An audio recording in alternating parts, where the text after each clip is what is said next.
안녕하십니까. 조국장에서 연대에서 활동하고 있는 문경입니다. 안녕하세요.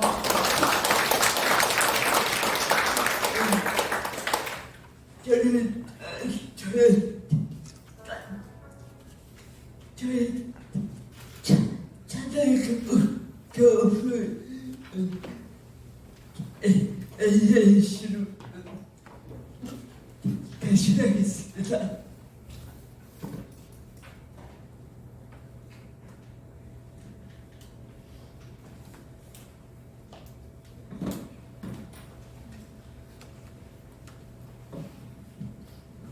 저는 여성이면서 중증의 장애를 가진 시민입니다. 2년 전 저는 자궁내마감 진단을 받아 수술과 항암 치료를 5차까지 받으면서 중증장애인이라는 이유로 또 다른 싸움에 직면해야 했습니다. 종합병원 여러 곳에 전화를 돌렸지만 화장실을 혼자 갈 수 없다는 이유로 간호 간병통합서비스 경동 입원이 거절되었습니다. 결국 선택지는 단 하나, 한 달에 수백만 원이 드는 개인 간병인을 쓰는 것이었습니다. 그러나 그곳에서도 저는 환자가 아닌 층처럼 다뤄졌습니다.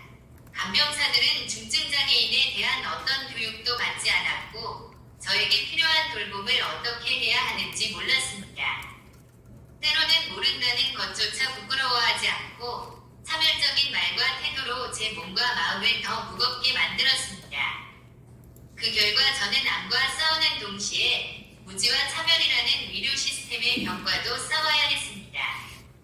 저는 병원 침대에 눕기 위해 제 몸을 들 수 없고 스스로 식사를 챙길 수 없으며 투약을 확인할 수도 없습니다. 그렇기에 의료 현장에서는 간병이 반드시 필요합니다. 그러나 환자의 필요와는 상관없이 병원은 보호자나 가족을 전제로 삼습니다. 장애인 환자에게 필요한 것은 보호자 동반이 아니라 전문적인 간호와 지원입니다. 그것이 바로 통합간호병동이 필요한 이유입니다. 앞으로 다시는 저와 같은 환자가 질병과 장애에 무지한 간병인들과 의사 간호사들의 차별 속에서 참담한 마음으로 치료받는 일이 반복되어서는 안 됩니다. 이를 막기 위해서는 의료법의 완전한 보완이 필요합니다. 병원의 간호 간병통합 서비스 병동은 어떠한 이유로도 장애인을 거부할 수 없도록 법적 장치가 마련되어야 합니다. 또한 간병인을 교육하는 학원에서도 장애 환자의 권리와 존엄을 배우는 과정을 의무화해야 하며 좀 더 전문적인 간병사를 체계적으로 양성하는 시스템이 반드시 도입되어야 합니다. 장애인 활동 지원 서비스 역시 바뀌어야 합니다.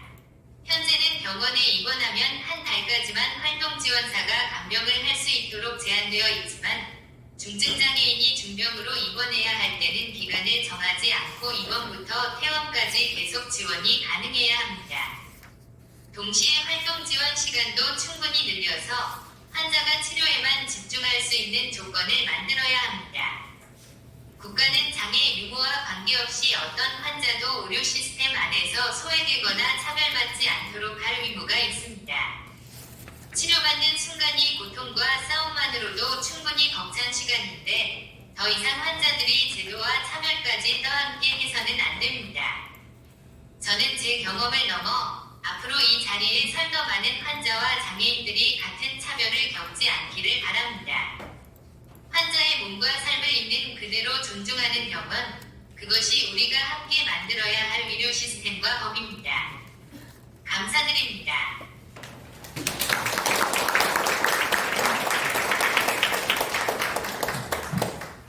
제가 한 가지만 덧붙이자면 저 같은 중증장애를 가진 장애인이 암에 걸렸을 때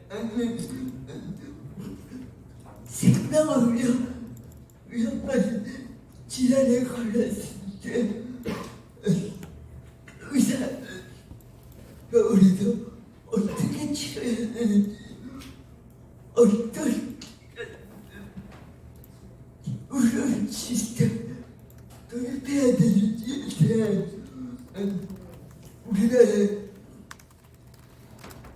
그 연구 자료상 논문이 하나도 없었습니다. 이런 논문이나 의료 자료가 하나도 없다는 걸 저 같은 중장인 아마제가 없었다는 게 아니고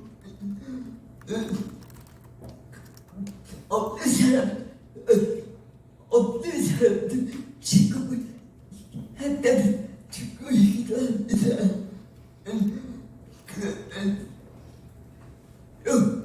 연구 자료상 논문이 좀 들어줄 수 있도록 여기 계시는 의원님이나 아니면 관계자분들이 노력을 해주시기 부탁드립니다.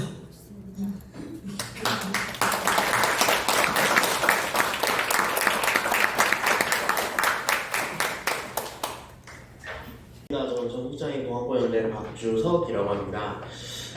사실 장애인 같은 경우는 입원 기간이 통계적으로도 비장애인에 비해서 10배 정도에 달하고 있습니다. 그렇다면 당연히 간병 또한 더 많이 필요로 하겠지요. 하지만 상시 객강, 석전이 필요하거나 아니면 체위 변경을 해야 되거나 다양한 어떤 장애 특성 때문에 1인실을 또 볼 수 없는 또 중복적인 어떤 어려움들을 겪기도 합니다.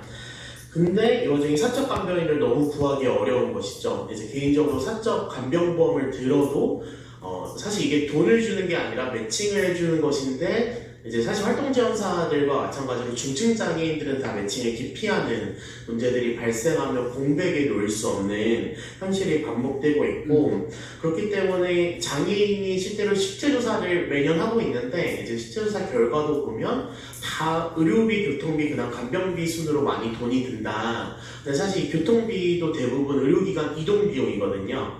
애초에 장콜의 3분의 1 정도는 의료기관 이용하기 위해서 이용하고 또 이용하지 못하는 사람들은 사설구급차 쓰다 보니까 다 이런 의료 간병 이런 비용들이 추가적으로 발생하고 있는 특성들이 있습니다. 옆에 활동지원사 있으니까 그 사람이 옆에서 지원해주면 되지 않냐라고 하는데 활동지원 24시간 받는 장애인이 그렇게 많지 않습니다. 우리 문경 회장님도 24시간 너무 필요해 보이는 장애인인 것 같은데 받지 못하고 있고 보건복지부가 최대로 주는 시간이 16시간인데 이 16시간 주는 사람도 전국에 70명밖에 되지 않습니다. 활동지원 서비스 시간 받는 사람이 16만 명인데 70명밖에 1구간이 되지 않고 있어서 지자체분 합쳐서도 24시간이 되지 않다 보니까 그럼 남는 시간은 어떻게 할 것이냐의 문제가 발생하고 그리고 보건복지부는 명확하게 활동지원은 의료기관 내에서 사실 하면 안 된다는 입장을 갖고 있습니다. 그래서 처음에는 30일 이상 입원하고 있는 장애인에게는 활동지원을 제공해서는 안 된다라고 지침에 명시하였었고 장애인이가 조금 요구를 해서 2달까지는 조금 연장이 됐는데 복지부는 간병지원과 활동지원이 이중수혜라고 보고 있는 입장들이 있습니다. 사실 간병은 공백에 놓여있기 때문에 저희 입장에선 좀 답답한 지점들이 있는데요. 사실 장애인의 이런 간병 문제를 해결하기 위해서는 그럼 입원했을 때 추가로 활동 지원 시간을 더 줄 수 있느냐. 그리고 두 번째는 앞에서 돌봄지원사 같은 방식의 공적 체계를 양성하는 것을 발제자가 말씀해 주셨는데요. 그런 식으로 장애인 간병사 그러니까 장애인은 발달장애 특성에 대한 이해와 지체 내변면, 척수 다양한 장애 특성에 대한 이해가 필요하기 때문에 별도 양성과 교육이 필요하긴 합니다. 그럼 또 활동지원사가 별개로 또 요양보호사 별개로 또 하나의 양성체계를 만들 수 있느냐 라고 하는 질문들을 던지고 싶고요. 아니면 지금 장애인 건강보험법상의 장애인 보건의료 전달 체계들이 있는데 여기에 지정된 병원들은 다 앞서서 발제자분들께서 말씀해 주신 대로 병상을 기준으로 하는 게 아니라 의료원 전체를 대상으로 장애인 병상만큼은 무조건 간호간병 통합 서비스 제공한다 같은 별도 서비스 전달 체계를 만들 것이냐, 이런 것들이 다양한 대안들이 있지만 이런 것들이 검토가 불가능하다면 지금의 간호간병 통합 서비스 안에서 사실은 이 중증장애인 간병 문제를 풀 수밖에 없고, 제가 지적하고 싶은 문제는 이제 작년 법 시행령 개정이 됐지만 의료기관 장애 의무가 생겼을 뿐 사실 지자체나 정부의 의무가 생긴 것은 아닙니다. 그러니까 지원할 수 있는 근거가 마련되어 있진 않아요. 그래서 지금 이제 수가 체계를 보면은 앞에서도 계속 말씀해 주셨지만 의료기관 종별, 인력 투입의 양, 그리고 몇 인실이냐 따라서 사실은 수가 체계가 구분되어 있습니다. 여기에는 환자가 경증이냐 중증이냐, 장애인이냐 아니냐라는 기준은 없죠. 그러다 보니까 사실 활동지원사는 이제 최중증 장애인에 대해서는 가산수당을 주는 방식으로 매칭 문제를 해결하려고 하고 있고, 근데 이 간병 문제에 있어서는 경증을 받을수록 공급자는 너무 편리한, 어차피 같은 돈 받는데 같은 문제가 계속 발생하고 있는 것 같습니다. 특히 장애 친화 건강검진 기관이라 그래서 이제 이재명 정부 때 이제 100개까지 하겠다라고 법으로 이미 제정되어 있는 사안인데요. 이 검진기관 같은 경우는 장애인 한 명 볼 때마다 62,920원 정도를 안전관리료 명목으로 추가 지급을 해줍니다. 그러니까 장애인이냐 아니냐, 장애를 갖고 있느냐 아니냐에 따라서 환자 기준을 설정하고 있는 거죠. 그래서 이미 이런 사례들이 있고 기준들이 있다면 지금 국가와 지자체가 건보 재정이든 뭐 어떤 재정이든 이제 장애의 중증 정도 혹은 질환의 중증 정도를 바탕으로 이제 더 지원할 수 있는 근거를 마련한다면, 이런 법 개정들이 이루어진다면 일정 부분 보완될 수 있지 않겠냐 말씀을 드리고 싶고요. 사실 이제 또 하나의 원칙을 좀 제안드리자면 중증 장애인은 1대1 서비스가 돼야 된다. 그게 앞에 말씀해주신 간병인, 간호사, 뭐 통합보험료를 산정하든 어떤 방식이든 1대1 서비스가 제공돼야 되는데, 사실 제가 진짜 많이 받는 전화 중에 내 발달장애인 자녀가 혹은 내가 활동지원사인데 지원하고 있는 발달장애인 당사자가 중환자실, 응급실, 보호자가 들어갈 수 없는 곳에 들어가면 다 기저귀나 패드로 사진을 묶어놓고 있다. 이 문제 어떻게 해결해야 되냐?